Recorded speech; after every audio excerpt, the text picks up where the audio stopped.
அனைவருக்கும் வணக்கம். என் பெயர் கராத்தே தமிழரசன். மதுரவையில் புனித அந்தோனியா சர்ச். இங்கே விவிலிய கண்காட்சி. பிள்ளைங்க விவிலியத்தில் உள்ளது போல எப்படியெல்லாம் பழைய ஏற்பாடு புதிய ஏற்பாடுலாம் எப்படி நடந்தது, அது தத்துரூபமாக நம்மளோட தத்துரூபமாகவே அப்படியே பிள்ளைங்க நடிச்சு அவருடைய காட்டுறாங்க. பிள்ளைங்க அருமையாக இருக்கின்றது. மீனுக்குள்ள இருந்தது, சிங்கத்தினுடைய பாதுகாப்பா இருந்தது. இந்த மாதிரிலாம் நிறைய பிள்ளைங்க தத்துரமா காட்டியிருக்காங்க. இப்போ அருமையாக இருக்கின்றது. கிட்டத்தட்ட ஒரு ஆயிரக்கணக்கான மக்கள் இதை பார்த்துக்கிட்டு பிள்ளைங்க கிட்டத்தட்ட நூற்றுக்கணக்கான பிள்ளைங்க இயற்கையாகவே நடிச்சு காட்டிக்காங்க. ஒவ்வொரு விஷயம் காட்டிக்காங்க. ரொம்ப அருமையாக இருக்கின்றது, மகிழ்ச்சியாக இருக்கின்றது. நன்றி, வணக்கம்.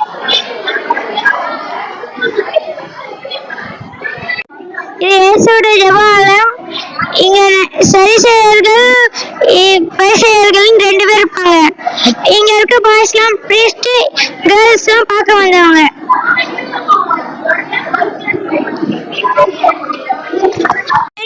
அவர் எனக்கு அருள் பொழிவு செய்துள்ளார். ஏழைகளுக்கு நற்செய்தி அறிவிக்கவும், சிறைப்பட்டோர் விடுதலை அடைவர், பார்வையற்றோர் பார்வை பெறுவர் என முழக்கமிடுவோம், ஒடுக்கப்பட்டோரை விடுதலை செய்து அனுப்புவோம், ஆண்டவர் அருள் தரும் ஆணினை முழக்கமிட்டு அறிவிக்கவும் அவர் என்னை அனுப்பியுள்ளார். நீங்கள் கேட்டுள்ள நற்செய்தி என்று நிறைவேறிற்று. இப்ப நாங்க புனித பவுல் யாரு, புனித பவுல் எப்படி சவுலா இருந்தார்ல, முதல்ல அவருடைய பவுலா மாறினாரு, அவருடைய குணநலன்கள் என்ன, அவர் எத்தனை மடல்கள் எழுதினாரு. நம்ம பைபிள்ல நற்செய்தி வாசகத்துக்கு அடுத்த பிறகு புனித பவுலின் மடல்கள் வரும். புனித பவுல் 13 மடல்கள் எழுதியிருக்கின்றாரு. அந்த 13 மடல்களும் எந்தெந்த பயணத்துல எங்க எழுதினாரு, எந்த மக்களை அவர் அட்ரஸ் பண்ணாரு, எப்படிப்பட்ட வாழ்க்கை வாழ்ந்துட்டு இருந்தாங்க, அந்த மக்களுக்கு எப்படிப்பட்ட ஒரு நற்செய்தி அவர் அங்கே பறைசாற்றினார் என்பதை இப்பொழுது நீங்கள் நம்முடைய பிள்ளைகள் டயலாக் மூலமாக நீங்கள் காணலாம். திருத்தூதர் பவுல் கிறிஸ்துவ மதத்தில் மிக முக்கியமான திருத்தூதர்களில் ஒருவராக கருதப்படுகிறார். பிறப்பு பெயர் சவுல். யூதனாக பிறந்தார். ஆரம்ப காலத்தில் கிறிஸ்துவர்களை எதிர்த்தார். ஆனால் தமஸ்குல் செல்லும் வழியில் இயேசுவின் வெளிப்பாட்டை அனுபவித்த பிறகு மனம் மாறி இயேசுவின் தீவிரசீலராக ஆனார். புனித பவுலின் குணநலன்கள்: ஆழ்ந்த பக்தி, கடின உழைப்பு, அறிவாற்றல், துணிவு. துன்பங்களையும் சிறைகளையும் எதிர்கொண்டு சுவிசேஷத்தை பரப்பினார். மிகுந்த அன்பு கொண்டவர். ஆனால் தேவபணி குறித்த வரையில் மிகுந்த கடுமையான ஒழுக்கத்தை வலியுறுத்தினார். இவரின் பணி: ஆசிய சிறுபகுதி, கிரேக்கம், ரோமம் போன்ற பகுதிகளில் மிஷனரி பயணங்கள் செய்தார். தேவாலயங்களை நிறுவி விசுவாசிகளை உறுதிப்படுத்தினார். புதிய ஏற்பாட்டில் 13 கடிதங்களை எழுதியுள்ளார். உதாரணமாக கலாத்தியர், ரோமையர், கொரிந்தியர். மொத்தத்தில் பவுலின் வாழ்க்கை கிருபையால் மாற்றப்பட்டு அர்ப்பணிப்போடு வாழ்ந்த விசுவாசம் என்பதற்கு இதுவே சிறந்த சாட்சியாகும். புனித பவுல் தனது பிரசங்க பயணிகளின் போது பல்வேறு இடங்களில் தேவாலயங்களுக்கு மற்றும் தனிநபர்களுக்கு மடல்கள் எழுதியுள்ளார். இவை பவுலின் மடல்கள் என்று அழைக்கப்படுகின்றன. ஒவ்வொரு மடலிலும் எழுதப்பட்ட இடம் குறித்து பண்டிதர்களுக்கு இடையே சில வித்தியாசங்கள் உள்ளன. ஆனாலும் பெரும்பாலும் இங்கு தகவல்களை தருகின்றன. தெசலோனிக்கேயருக்கு 1 மற்றும் 2 மடல்கள். எழுதிய இடம் கொரிந்தோஸ். ஆண்டு கிபி 50-51. உள்ளடக்கம்: கிறிஸ்துவின் 2ஆம் வருகை, விசுவாசத்தில் நிலைத்திருத்தல். கொரிந்தியருக்கு 1 மடல். எழுதிய இடம் எபேசு. ஆண்டு கிபி 54-55. உள்ளடக்கம்: சபையில் ஏற்றப்பட்ட பிரிவுகள், அன்பின் முக்கியத்துவம், தெரிதல் பற்றிய போதனை.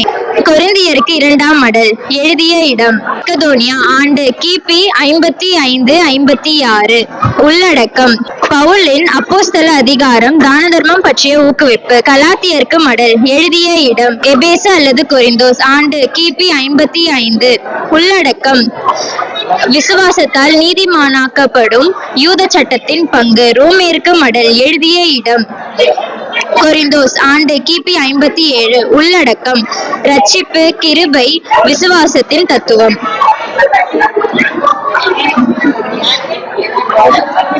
மடல்கள்: எபேசியருக்கு, பிலிப்பியருக்கு, கொலேசியருக்கு, பிலமோனுக்கு. இவர்கள் எழுதிய இடம் ரோம் சிறைவாசம். ஆண்டு கிபி 60 முதல் 62. திமோத்தேவுக்கு முதல் மடல் எழுதிய இடம் மகத்தோனியா ஆண்டு கிபி 63 முதல் 65. உள்ளடக்கம் சபை நிர்வாகம் ஆசாரியர்களின் பொறுப்பு. தீத்துவுக்கு மடல் எழுதிய இடம் நிக்கோபோலிஸ் ஆண்டு கிபி 63 முதல் 65. உள்ளடக்கம் சபை நிர்வாகம் நன்னடத்தை பற்றிய உபதேசம். திமோத்தேவுக்கு இரண்டாம் மடல் எழுதிய இடம் ரோம் 2ஆம் சிறைவாசம் ஆண்டு கிபி 66 முதல் 67. உள்ளடக்கம் இறுதி ஊக்க உரை நம்பிக்கையுடன் இறுதி வரை நிலைத்திருந்தல். விவிலிய ஞாயிறு நம்மளுக்கு கூறும் 3 முக்கியமான அழைப்புகள். வாசிக்க வேண்டும், தினமும் வேதத்தை வாசித்து நம் மனதில் பதிய வேண்டும். வாழ வேண்டும், வேதத்தின் போதே நம் வாழ்க்கையில் கடைபிடிக்க வேண்டும். பகிர வேண்டும், வேத நல்ல செய்தியை மற்றவர்களுக்கு கூற வேண்டும். மதுரையில் பங்கு இறை சமூகத்திற்கு புனித பவுல் கூறுவது அனைவரும் அவரை போல இறை வார்த்தைகளை அறிவிக்க சிறப்பு அழைப்பை கொடுக்கிறார். இப்போது நீங்க எல்லாமே கேட்டிருப்பீங்க. நம்ம பிள்ளைங்க மிக தெளிவா சிறப்பா புனித பவுலுடைய மடல்கள் 13ஐயும் அவர் மேற்கொண்ட 3 பயணங்கள் அனைத்தையும் மிக தெளிவாக அவருடைய பாணியில சிறப்பாக செய்து முடித்து நம்முடைய பிள்ளைகளுக்கு மிக்க நன்றிகளும் பாராட்டுகளும்.